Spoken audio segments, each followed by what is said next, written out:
ಆ ತಾಯಿಯ ದುರ್ಗಾದೇವಿಯ ಆ ಪರಿಪೂರ್ಣ ಶಕ್ತಿಯು ನಮ್ಮಲ್ಲಿ ಜಾಗೃತವಾಗುವಂತ ಆ ಅನುಭವವನ್ನು ಸೂಕ್ಷ್ಮವಾಗಿ ಅನುಭವಿಸಿ.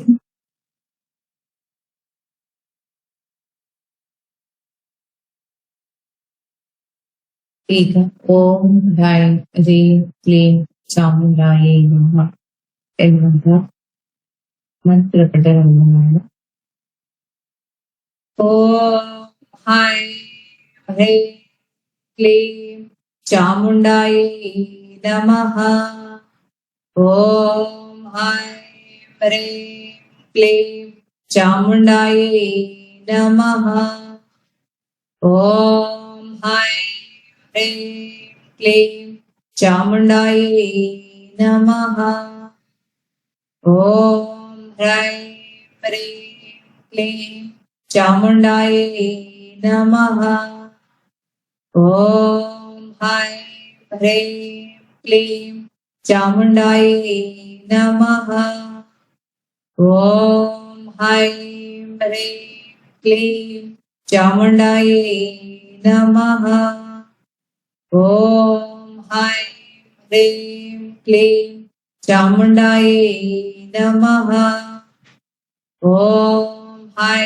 ಹ್ರೀಂ ಕ್ಲೀಂ ಚಾಮುಂಡಾಯೇ ನಮಃ. ಓಂ ಹೈಂ ಹ್ರೀಂ ಕ್ಲೀಂ ಚಾಮುಂಡಾಯೇ ನಮಃ. ಓಂ ಹೈಂ ಹ್ರೀಂ ಕ್ಲೀಂ ಚಾಮುಂಡಾಯೇ ನಮಃ. ಓಂ ಹೈಂ ಹ್ರೀಂ ಕ್ಲೀಂ ಚಾಮುಂಡಾಯೇ ನಮಃ. ಓಂ ಹೈಂ ಹ್ರೀಂ ಕ್ಲೀಂ ಚಾಮುಂಡಾಯೇ ನಮಃ. ಓಂ ಹೈಂ ಹ್ರೀಂ ಕ್ಲೀಂ ಚಾಮುಂಡಾಯೇ ನಮಃ. ಓಂ ಹೈಂ ಹ್ರೀಂ ಕ್ಲೀಂ ಚಾಮುಂಡಾಯೇ ನಮಃ. ಓಂ ಹೈಂ ಹ್ರೀಂ ಕ್ಲೀಂ ಚಾಮುಂಡಾಯೇ ನಮಃ. ಓಂ ಹೈಂ ಹ್ರೀಂ ಕ್ಲೀಂ ಚಾಮುಂಡಾಯೇ ನಮಃ.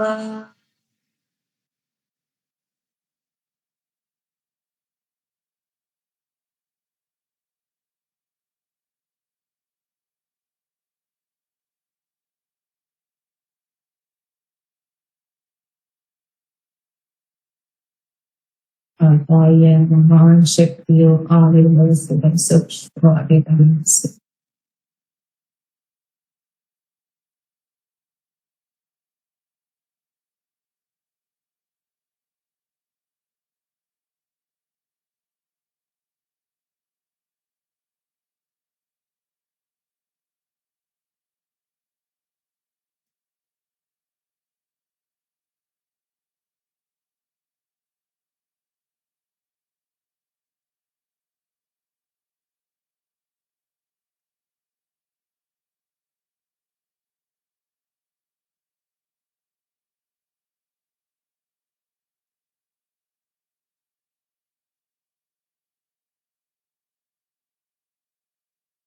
ಈ ಒಂದು ಚಕ್ರದಲ್ಲಿ ಆ ಶಕ್ತಿಯು ಪೂರ್ಣವಾಗಿ ವಿಲೀನಗೊಂಡು ವಿಶೇಷವಾದಂತಹ ಶಕ್ತಿಯನ್ನ, ಸಮತ್ವವನ್ನ ನಮ್ಮ ಶಾರೀರಿಕ, ಮಾನಸಿಕ ಮತ್ತು ಭಾವನಾತ್ಮಕ ಶರೀರದಲ್ಲಿ ಜಾಗೃತಗೊಳಿಸಿದ್ದಾರೆ. ಅದರ ಸೂಕ್ಷ್ಮತೆಯನ್ನ ಅರಿತ ನಮ್ಮ ಶರೀರದ ಮುಂಭಾಗದಲ್ಲಿ ಆ ದೇವಿಯನ್ನ ಮೂರನೇ ಕಣ್ಣಿನ ಮುಖೇನ ನೋಡಿದ. ಆ ತಾಯಿಯ ಅಭಯಹಸ್ತದ ಮುಖೇನ ಪೂರ್ಣವಾಗಿ ಆಶೀರ್ವಾದವನ್ನು ಮಾಡಿದ. ತಾಯಿಯ ಕೈಗಳಿಂದ ಬಿಳಿಯ ಬೆಳಕಿನ ಶಕ್ತಿಯು ಹರಿತ ನಮ್ಮ ಸಹಸ್ರಾರ ಚಕ್ರದಲ್ಲಿ ಆ ಒಂದು ಶಕ್ತಿಯು ಆವಿರ್ಭವಿಸ್ತಾ ಇದೆ. ಸೂಕ್ಷ್ಮವಾಗಿ ಗಮನಿಸಿ. ಆ ಒಂದು ಬೆಳಕಿನ ಶಕ್ತಿಯು ದೇವಿಯ ಮುಖೇನ ನಮ್ಮ ಸಹಸ್ರಾರದಿಂದ ಇಳಿದು ನೇರವಾಗಿ ಕೆಳಮುಖವಾಗಿ ಸಂಚಾರ ಮಾಡಿದ ಮೂಲಾಧಾರ ಚಕ್ರದಲ್ಲಿ ಸ್ಥಿತಗೊಂಡಿದೆ. ಆ ಭಾಗದಲ್ಲಿ ಈ ಒಂದು ಬೆಳಕಿನ ಶಕ್ತಿಯು ಪೂರ್ಣವಾಗಿ ಆವಿರ್ಭವಿಸಿತು. 4 ದಳಗಳಲ್ಲೂ ಪೂರ್ಣವಾಗಿ ಹರಿದು ವಿಶೇಷವಾದಂತ ಮತ್ತಷ್ಟು ಶಕ್ತಿಯು ಜಾಗೃತಗೊಂಡಿದೆ. ಸೂಕ್ಷ್ಮವಾಗಿ ಗಮನಿಸಿ.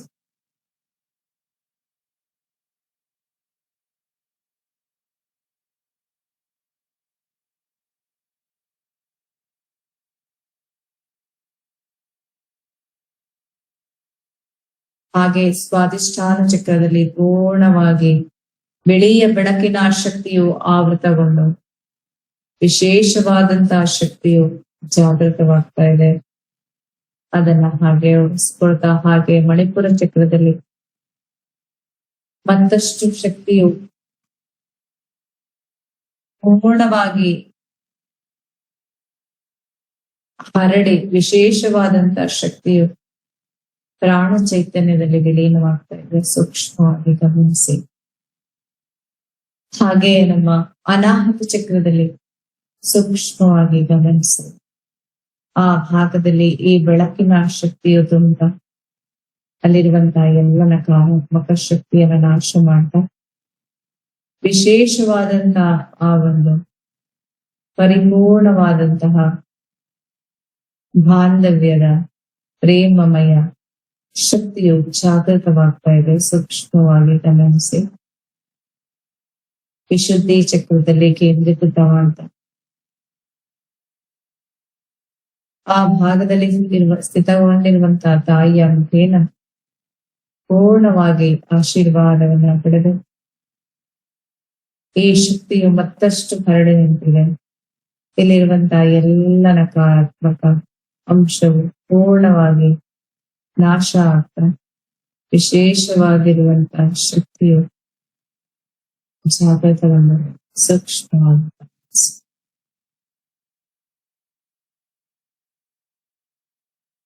ಮೂಲಾಧಾರದಿಂದ ನಮ್ಮ ವಿಶುದ್ಧಿ ಚಕ್ರದವರೆಗೆ ಪೂರ್ಣವಾಗಿ ಬಿಳಿಯ ಬೆಳಕಿನ ಶಕ್ತಿಯು ಹರಡಿ ಆಯಾ ಚಕ್ರಗಳಿಗೆ ಸಂಬಂಧಪಟ್ಟಂತಹ ಅಂಗಾಂಗಗಳಲ್ಲಿ ಪೂರ್ಣವಾಗಿ ಚದುರಿ ಶರೀರದ ಕಣದಲ್ಲೂ ಪೂರ್ಣವಾಗಿ ಹರಿದು ವಿಶೇಷವಾದಂತಹ ಶಕ್ತಿಯು ಜಾಗೃತವಾಗ್ತಾ ಇದೆ. ಗಮನಿಸಿ.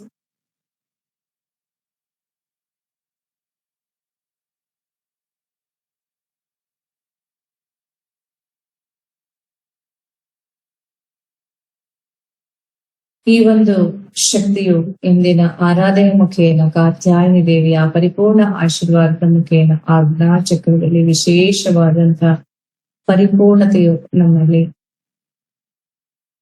ಸ್ಥಿತಗೊಂಡಿದೆ. ಮಾನಸಿಕವಾಗಿ ಪರಿಪೂರ್ಣ ಪ್ರಬುದ್ಧತೆಯನ್ನು ಹೊಂದಿ ವಿಶೇಷವಾದಂತಹ ಶಕ್ತಿಯು ನಮ್ಮಲ್ಲಿ ಆವಿರ್ಭವಿಸುತ್ತೆ.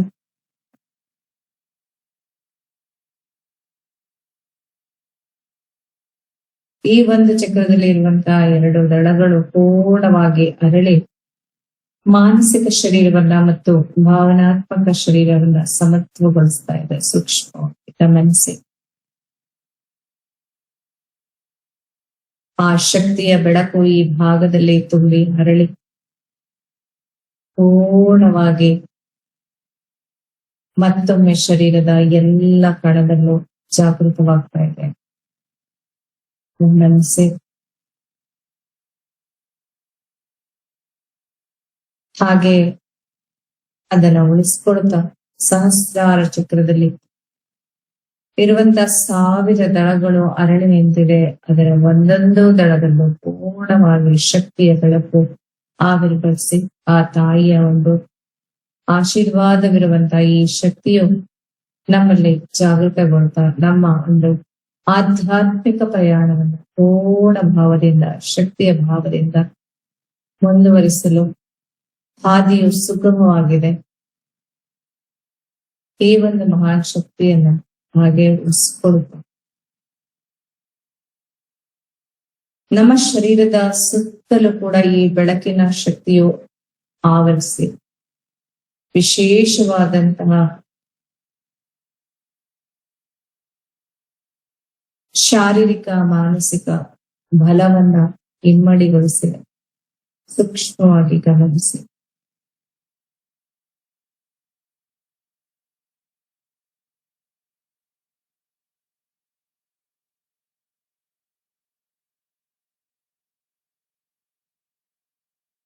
ಈ ಒಂದು ಶಕ್ತಿಯನ್ನು ಪಡೆದ ನಾವೇ ಧನ್ಯರು. ತಾಯಿಗೆ ಪೂರ್ಣವಾಗಿ ಶರಣಾಗತಿ ಅಂತ ಇಂಥ ಒಂದು ಶಕ್ತಿಯನ್ನ ನೀಡಿದ ತಾಯಿಗೆ ಧನ್ಯತಾಭಾವವನ್ನು ಅರ್ಪಿಸೋಣ. ಜಗನ್ಮಾತೆ, ಮಹಾತಾಯಿ, ಕರುಣಾಮಯಿ, ಪ್ರೇಮಮಯಿ, ಶಕ್ತಿದಾತೆ, ಯುಕ್ತಿದಾತೆ, ವಿದ್ಯಾದಾತೆ, ಅನ್ನದಾತೆ, ಈ ಒಂದು ಮಹಾನ್ ಚೈತನ್ಯಕ್ಕೆ, ಮಹಾನ್ ಶಕ್ತಿಗೆ, ಜಗನ್ಮಾತೆಗೆ ನಮ್ಮ ಅನಂತ ಧನ್ಯವಾದವನ್ನು ಅರ್ಪಿಸೋಣ. Gratitude, gratitude.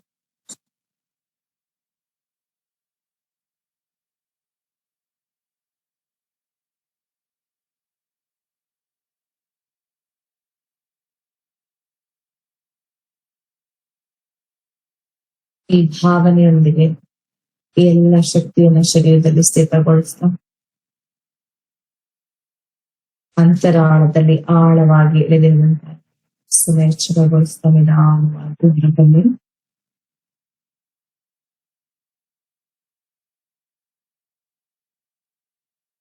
ನಿಧಾನವಾಗಿ ಹೊರಬಂದು ಓಂ ಶಾಂತಿ ಶಾಂತಿ ಶಾಂತಿ. ಹರಿ ಓಂ ಶ್ರೀ ಗುರುಭ್ಯೋ ನಮಃ. ಹರಿ ಓಂ ತತ್ಸತ್. ಸರ್ವಂ ಶಿವಾರ್ಪಣಮಸ್ತು. ಕೃಷ್ಣಾರ್ಪಣಮಸ್ತು. ಬ್ರಹ್ಮಾರ್ಪಣಮಸ್ತು.